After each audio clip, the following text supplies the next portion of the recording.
Guys, this is my delicious gut and muscle nourishing Mexican beef stew. It's really easy to make. It's simple, it's delicious, it's packed with protein and healthy nutrients. So to make this stew, you're gonna wanna get 3 to 4 pounds of stew meat. You need bone broth, 2 big things of bone broth. 1 sweet potato, you're gonna peel this and cube it. You want chopped carrot, celery, and onion. I like doing extra carrots, so I even got extra carrots here. I'm just gonna slice them up. And then you need salt, you need pepper, other spices you wanna put in there, go for it. And I'm using grass-fed ghee as the main fat today. And then I like a little bit of lime in there, and then we're also gonna top it with cilantro. So that's what I like to do at the end. You wanna add the cilantro at the end. Turn your stew pot on high heat on the stove, and you're gonna put a good amount of grass-fed ghee in there and get that ghee hot because we're gonna brown all the beef. This is key. You wanna get that Maillard reaction, which makes it really delicious and have a good texture. So I'm gonna dump all this in here so you can hear that it's browning.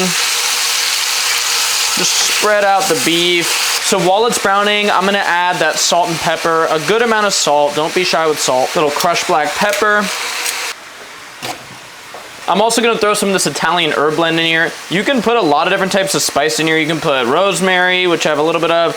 You can put thyme, but this has a little bit of everything. Make sure to not put your potato right now because you don't want it to get all soggy. So it's just the carrots, onion, and celery right now. I really like carrots, so I'm adding extra carrots, a little bit of lime. Now you're gonna mix all that up and we're gonna add the bone broth. Just pour it in there. So this stew starts on the stove and then it gets finished in the oven. You want the bone broth to almost cover everything. So we're gonna throw the lid on top of here and we're gonna leave it a little bit cracked and put it in the oven at 375. The reason we leave the lid a little cracked is it kind of gives it this braising effect, which is just amazing. All right, it goes in the oven.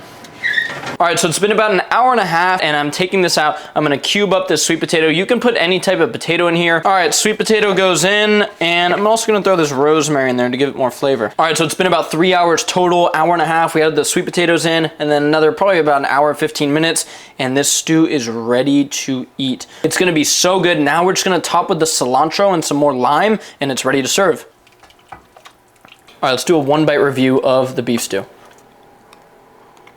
When you cook the meat for that long, it's just so tender. There's so many flavors in here. It's absolutely delicious with the cilantro and the lime on top, the onions, the celery, and the broth. There's this luscious, delicious bone broth. It's so good for you. This is one of my favorite things to make, best things in meal prep. So yeah, let me know if you tried this below and what you think.